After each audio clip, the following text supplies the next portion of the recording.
जय माँ डाट काली भक्तों। आज का जो वीडियो है ये हर एक हनुमान भक्त के लिए बहुत काम का होने वाला है। आप लोगों को सचेत करने जा रहा हूँ।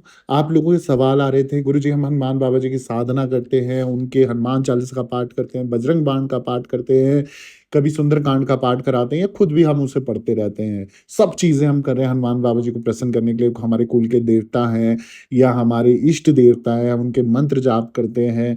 हमें खुद डर लगता है, हमें भय लगता है, हमें कष्ट होता है, तंत्र लगता है, मंत्र लगता है, काला जादू है, अला है, बला है, टोना है, टटका है, घर पे जो भी परेशानी हो, उन सब चीजों से निवारण पाने के लिए हम हनुमान बाबा जी को पूजते हैं।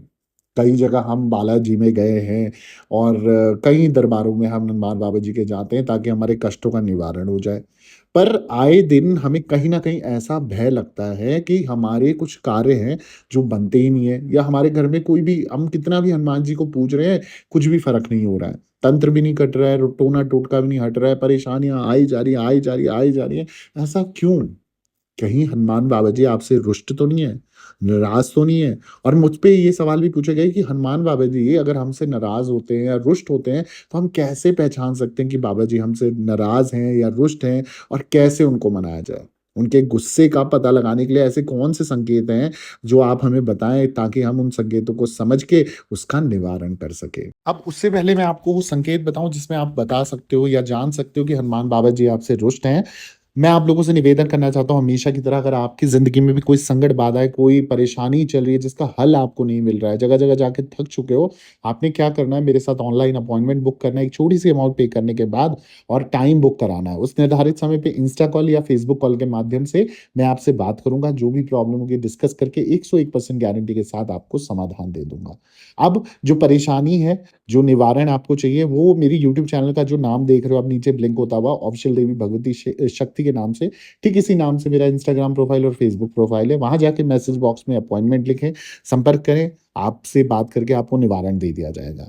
अब आ जाते हैं आज के टॉपिक पे कि कब भक्त से नाराज़ हो जाते हैं हनुमान जी। इन संकेतों से आप पता लगा सकते हो कि बजरंगबली आपसे रुष्ट हैं, आपसे क्रोधित हैं, आपसे गुस्सा हैं। अब जैसा कि हम सब जानते हैं कि हनुमान जी को संकट मोचक के रूप में जाना जाता है। तो लेकिन कभी-कभी भक्तों की गलतियाँ उन्हें नाराज़ कर देती हैं। और वहीं जब हनुमान बाबा जी क्रोधित होते हैं, गुस्से में होते हैं या रुष्ट होते हैं आपसे, तो कुछ संकेत आपको मिलने लग जाते हैं। अब वो संकेत क्या है, मैं इस वीडियो के माध्यम से बता रहा हूँ। आप लोगों से निवेदन है, संकेत पूरे सुन के और समझ के जाना है आपने, और उसके आधार पे आपने ध्यान रखना है, फिर कैसे उनको मना सकते हैं, क्या विधि-विधान हम कर सकते हैं, वो सब कुछ आपने समझना है और उसके आधार पे उनका पूजा-पाठ, अर्चना और ध्यान करना है। तो आइए जानते हैं वो कौन-सी परिस्थितियाँ हैं जब हनुमान बाबा जी आपके ऊपर प्रकोप डालते हैं, आप उनका सामना करते हो, उनके क्रोध का सामना करते हो। जैसे सबसे पहली चीज़ है, मंगलवार के दिन गलत काम नहीं करने चाहिए। अब वो कौन से गलत काम है मैं आपको समझा देता हूँ। एक तो मंगलवार के दिन जो होता है ना, वो हनुमान जी को समर्पित है, हम सब जानते हैं, और इस दिन गलतियाँ करने से हमें बचना चाहिए। किसी को उधार देना या अपमान करना, विशेषकर जो गरीब लोग होते हैं, बुजुर्ग लोग होते हैं, या जो हैंडीकैप्ड, जिन्हें अपाहिज हम बोलते हैं, जिनके कहीं न कहीं शरीर में कुछ चीज़ की कमी होती है, या हनुमान जी को ये चीज़ें ना नाराज़ कर देती हैं।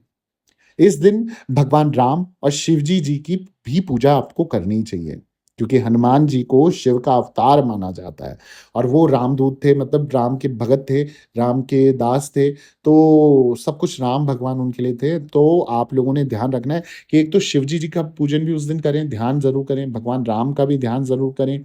साथ ही साथ आपने क्या करना है ना, किसी भी जाने-अनजाने किसी गरीब व्यक्ति को, जो कोई भिखारी भी हो, तो उसका भी अनादर ना करें मंगलवार के दिन, किसी के साथ बदतमीज़ी ना करें मंगलवार के दिन, किसी के साथ गाली-गलौच ना करें मंगलवार के दिन, या फिर कोई भी बदतमीज़ी, कोई भी ऊल-जलूल काम या कोई गंदी हरकत किसी के साथ ना करें। अगर आपने किसी के साथ भी इस तरीके के गलत कार्य आप करते हो, तो कहीं न कहीं हनुमान बाबा जी आपसे गुस्सा हो जाएँगे, खासकर उनसे गुस्सा हो जाएँगे जो उनकी सिद्धि साधना, ध्यान, मंत्र जाप, हनुमान चालीसा या बजरंग बाण का पाठ, या कोई भी कुछ भी आप पाठ पूजा कर रहे हो हनुमान बाबा जी के नाम की, और मंगलवार को खासकर आप ऐसे कोई कार्य करते हो, तो वो आपको दंडित करेंगे ही करेंगे। अगला जो स संकेत है, वो संकेत बोलता है कि हनुमान चालीसा पढ़ते समय आपने कुछ चीज़ें ध्यान रखनी चाहिए। वो कौन-सी चीज़ें हैं मैं आपको समझा देता हूँ। जैसे हनुमान चालीसा पाठ करते समय कुछ नियमों का पालन अगर जो नहीं करता है तो उनसे हनुमान बाबा जी नाराज़ हो जाते हैं। इसका विधिवत पालन करना आपके लिए अत्यंत शुभकारी हो सकता है। हर एक हनुमान भक्त को पता है कि हनुमान बाबा जी ब्रह्मचारी थे और वो ब्रह्मचर्य का बहुत पालन करते थे और उन्होंने अपना सब कुछ समर्पण अर्पित जो करा था, वो करा था भगवान राम को। तो राम को अपना सब कुछ मानते थे, उनके लिए अपनी जी-जान सब कुछ लगाने के लिए तैयार थे। वहीं वो लक्ष्मण भगवान जी को भी, सीता माता जी को भी, सबको अपना पूर्णता से अपनी जी-जान से समर्पण देते थे। हर कार्य को बिना किसी स्वार्थ के करते थे और कोशिश करते कि उनको कोई कठिनाई ना हो। तो जो हनुमान बाबा जी का एक कहते हैं ना मतलब अपना नेचर होता है, तो वो नेचर जो था एक इंसानियत के नाते हम जो अपना भाव रखते हैं किसी के प्रति, तो वो भाव से भी बढ़कर वो अपने राम भगवान के लिए और राम भगवान के परिवार के लिए करते थे, ताकि उनके परिवार को कोई कष्ट ना पहुँचे, कोई कठिनाई ना आए और उसी तरीके से रामायण में जो भी बताया गया है भगवान राम के लिए, राम परिवार के लिए या फिर हनुमान बाबा जी के लिए, उसको सुन के हम सब समझ सकते हैं कि एक मित्रता क्या होती है, एक इंसानियत क्या होती है और एक जो देवगण जिन्हें कहते हैं और देवगण का व्यवहार क्या होता है, वो सब कुछ रामायण में बताया गया है। ठीक है? तो और ये जो निस्वार्थ भाव उनका था, उसके लिए ऐसा ही व्यवहार होना आपका भी ज़रूरी है। तो निस्वार्थ भाव से आप अगर किसी के लिए कुछ करते हो और आप बिना स्वार्थ रखे वो कार्य कर रहे हो, तो हनुमान बाबा जी आपके ऊपर कृपा ज़रूर करेंगे। साथ ही साथ अगर आपको गुस्सा बहुत आता है, आप चिड़चिड़ापन बहुत रखते हो, आप किसी को दबाने की कोशिश बहुत करते हो, तो कहीं न कहीं हनुमान बाबा जी उससे रुष्ट होते हैं। आप आग के साथ बदतमीज़ी करोगे, आग के साथ खेलोगे तो हनुमान बाबा जी रुष्ट होते हैं। आप साथ ही साथ कहीं न कहीं आपका मंगल अगर भारी है तो आप कोई भी पाप कर्म करते हो तो आपको कष्ट पहुँचता है। आप किसी भी शादीशुदा होने के बाद भी किसी और स्त्री, परा स्त्री या परा मर्द के साथ आप संबंध बनाते हो तो वो भी आपको पाप का भागीदार बनना पड़ता है। वहीं अगर कहीं न कहीं आप ब्रह्मचर्य का पालन नहीं करते हो, आप शादीशुदा नहीं हो या शादीशुदा हो और आपने कोई उनका ध्यान करा है, कोई पाठ करा है, कोई चालीसा हवन करा है और उसके बाद आप ब्रह्मचार्य का पालन नहीं कर रहे हो, पति-पत्नी एक बिस्तर में सो के साथ में रह रहे हैं, या गर्लफ्रेंड बॉयफ्रेंड है, आजकल लड़के-लड़कियाँ हैं जो उल-जलूल संबंध बना रहे हैं, बिना कारण के संबंध बना रहे हैं, तो ये कहीं न कहीं आप पाप के भागीदार बनोगे ही बनोगे। तो हनुमान बाबा जी की सेवा जो उठाता है उन लोगों को तो भैया ब्रह्मचर्य का अवश्य पालन करना चाहिए, गंदी हरकतें छोड़ देनी चाहिए, गंदी चीज़ें छोड़ देनी चाहिए, मांस-मदिरा का पालन आप बिल्कुल उसको त्याग कर दीजिए अगर आप हनुमान बाबा जी के सच्चे भक्त हो।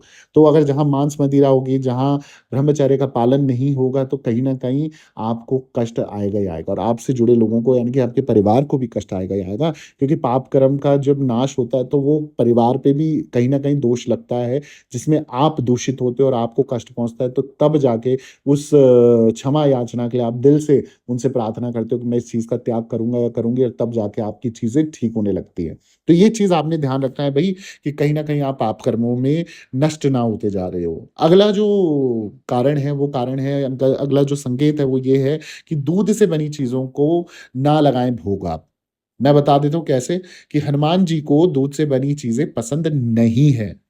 उन्हें बूंदी या बेसन के लड्डू का भोग लगाना चाहिए, अन्यथा उनकी नाराज़गी आपको झेलनी पड़ सकती है। तो जितने भी लोग हनुमान बाबा जी का पूजन करते हैं और उनको अगर ये चीज़ नहीं ज्ञात है, तो मैं आज आपको बता दूँ कि दूध से बनी चीज़ों से वो रुष्ट हो जाते हैं, वो क्रोधित हो जाते हैं। उनको दूध से बनी चीज़ों कतई नहीं पसंद है, तो आप उनके लिए बूंदी का लड्डू या बूंदी का जो बेसन का जो लड्डू होता है या बूंदी का जो लड्डू होता है, बूंदी का प्रसाद होता है, ये सब आप उनको भोग स्वरूप लगा सकते हो, वो अत्यंत प्रसन्न होते हैं और केसरिया रंग का जो ऑरेंज कलर का सिंदूर हो सकता है, वो उनके चरणों में अर्पित कीजिए, अपने कष्ट बोलिए, अपनी प्रॉब्लम बोलिए।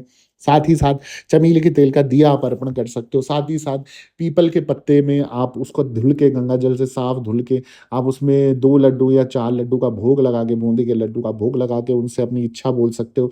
त्रिकोण झंडा जिसमें राम लिखा हो, अपने कष्टों का निवारण के लिए आप उनको झंडा समर्पित कर सकते हो लाल रंग का। दूसरा आप ये कर सकते हो कि 5 जोड़ी चोला उनका जो वस्त्र होते हैं, वो आप उनको समर्पण कीजिए अपनी इच्छा के अनुसार, यथाशक्ति अनुसार। देखिए बाबा जी आपसे जल्दी प्रसन्न होके जो भी कठिनाई होंगी, जो भी कष्ट होंगे ना, उसके निवारण आपको मिलने लग जाएँगे। कर्ज़ उधारी में हो, फँसे हुए पैसे में हो और कोई भी गलत कार्य में आप फँस गए हो, बाबा जी की शरण लीजिए, वो आपको उस कर्ज़े से, उधारी से, रुके धन से, फँसे पैसे से ज़रूर, ज़रूर, ज़रूर निकालेंगे। अगर आपको भी मेरे वीडियोज़ अच्छे लग रहे हैं ना, तो प्लीज़ आपने एक काम करना है, मेरे चैनल को सब्सक्राइब कर देना पहले तो। वीडियो को लाइक कर देना, फिर शेयर कर देना, फिर कमेंट में जय श्री राम या जय हनुमान या जय माता दी ज़रूर लिखना है और दरबार से आपने ज़रूर बने रहना है। आप मेरी इंस्टाग्राम प्रोफ़ाइल और फ़ेसबुक प्रोफ़ाइल ज़रूर फ़ॉलो करें। दरबार से बने रहने के लिए धन्यवाद। सभी भक्तों को जय माता दी, जय माँ डाँट काली मैया की जय हो।